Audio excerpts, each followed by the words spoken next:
Okay, common science of stress ఇంకా కొన్ని కారణాలు ఇక్కడ చూపిస్తున్నాం చూడండి. అలసట, యాంగ్జైటీ, ఎప్పుడు ఇరిటేట్ కావడము, ఐసోలేషన్, తమకు తాముగా ఒంటరిగా ఉండడము, హెడేకు, ఆకలి తగ్గిపోవడము, నిద్ర రాకపోవడము. చూడండి, ఇవన్నీ మనము చిన్నపిల్లల్లో ఉండేటటువంటి, విద్యార్థుల్లో ఉండేటువంటి స్ట్రెస్ని సూచించేటటువంటి సిమ్టమ్స్, సైన్స్ అని చెప్పుకోవచ్చు.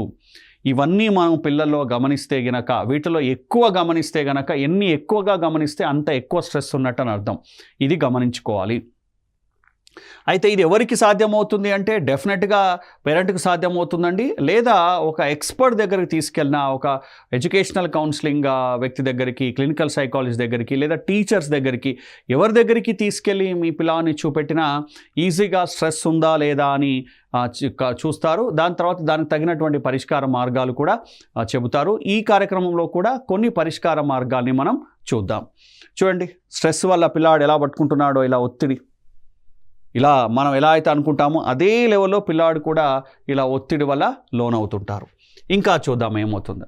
మరి ఈ మార్గాలు ఏంటివి? అసలు విద్యార్థులు తమకు తాముగా ఒత్తిడిని ఎలా ఎదుర్కోవాలి? ఈ కార్యక్రమం ముఖ్య ఉద్దేశం కూడా అంతేనండి.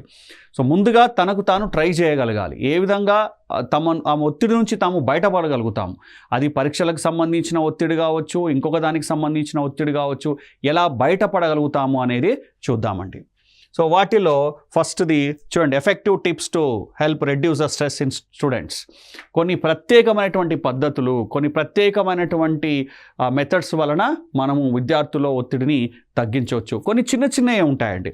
ఉదాహరణకు చూడండి, ఫ్రెండ్లీగా ఉండడము, ఫ్రెండ్స్తో ఉండడము, ఆటలు ఆడుకోవడము, మ్యూజిక్ వినడము.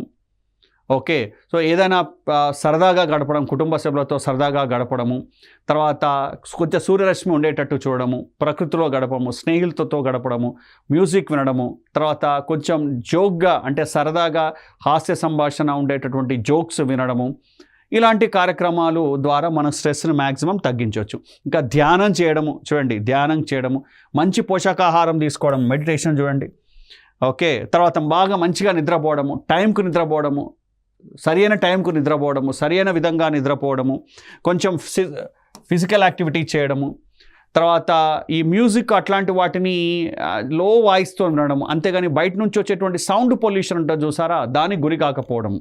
పెద్ద పెద్ద లౌడ్ స్పీకర్ నుంచి వచ్చేటువంటి పనికిరానటువంటి సౌండ్లని మనము దూరంగా ఉండడము, చిన్న మ్యూజిక్ని స్లో సౌండ్లో పెట్టి రిలాక్స్గా ఉండడము. దీనివల్ల ఏమవుతుంది అంటే ఇటు పెద్ద సౌండ్ని మనం గురి కాకుండా ఉంటున్నాము. మనం మ్యూజిక్ థెరపీ లాంటివి చేసుకుంటే మనం అంటే ఎలా చేసుకోవచ్చు అంటే చన్నటి సౌండ్ ఏదైనా మ్యూజిక్ లాంటిది పెట్టుకొని ప్రశాంతంగా కళ్ళు మూసుకొని ఉండడము, అలాంటివన్నీ మనం చేసుకోవచ్చు. బలవర్ధకమైనటువంటి ఆహారం, మంచి ఆహారం తీసుకోవడము. ఓకే, అలా మంచి ఎక్సర్సైజ్ చేయడము. చూడండి, ప్రకృతిలో ఆడ వాకింగ్కి వెళ్ళండి. సో మీ ఇంట్లో ఏదైనా పెట్ కానీ ఏదైనా ఉంటే దాంతో ఆడుకోండి, చిన్నపిల్లలతో ఉంటే దాంతో ఆడుకోండి. మెడిటేషన్ చేయడము. ఓకే, చూడండి, ఇక్కడ చూడండి, లిజన్ టు మ్యూజిక్, చిన్న వాయిస్ పెట్టుకొని మంచి మెదడుకు, మనసుకు హాయి కలిగించేటటువంటి మ్యూజిక్ను వినండి.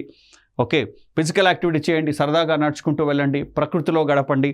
ఇవన్నీ మనము చిన్న చిన్న అలవాట్లేనండి. ఇంకోటి చూడండి, టెక్నిక్ టు రెడ్యూస్ స్ట్రెస్, ఇంకా ఏం చేసుకోవచ్చు అనేది. Okay, so progressive muscle relaxation technique ఉంటుంది. అంటే నెమ్మదిగా నాకు ఒత్తిడి తగ్గుతుంది అని ఒక్కొక్కటి అనుకుంటూ ఒక్కొక్క మజిల్ మీద కాన్సన్ట్రేట్ చేసి రావడం. విజువలైజేషన్ అంటే ప్రకృతిలో ఉన్నట్టుగా ఊహించుకోవడం, నేను ఒక సముద్ర తీరంలో ఉన్నట్టు ఊహించుకోవడం, మంచి పక్షులు నా చుట్టూ ఉన్నట్టు ఊహించుకోవడం, దానివల్ల స్ట్రెస్ తగ్గుతుంది.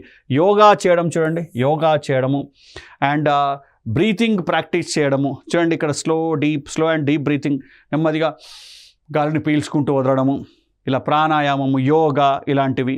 ఓకే, మోడరేట్ ఎక్సర్సైజ్, ఒక హాఫ్ అన్ అవర్ 20 నిమిషాలు మామూలుగా ఎక్సర్సైజ్ చేయడము. ఇవన్నీ రకరకాల పద్ధతులు. అంటే పిల్లల్లో, తర్వాత విద్యార్థులలో, చదువుకునే వాళ్ళలో ఎవరైనా సరే, ఏజ్లో ఉన్నా సరే, వాళ్ళు 5 సంవత్సరాల నుంచి 25-30 సంవత్సరాల వరకు వ్యక్తులకు ఉండేటువంటి స్టూడెంట్స్ అయినా, పిల్లలైనా, ఎవరైనా సరే, సో వీటిని ప్రాక్టీస్ చేయడం వలన కొంతవరకు మనకు స్ట్రెస్ తగ్గుతుంది.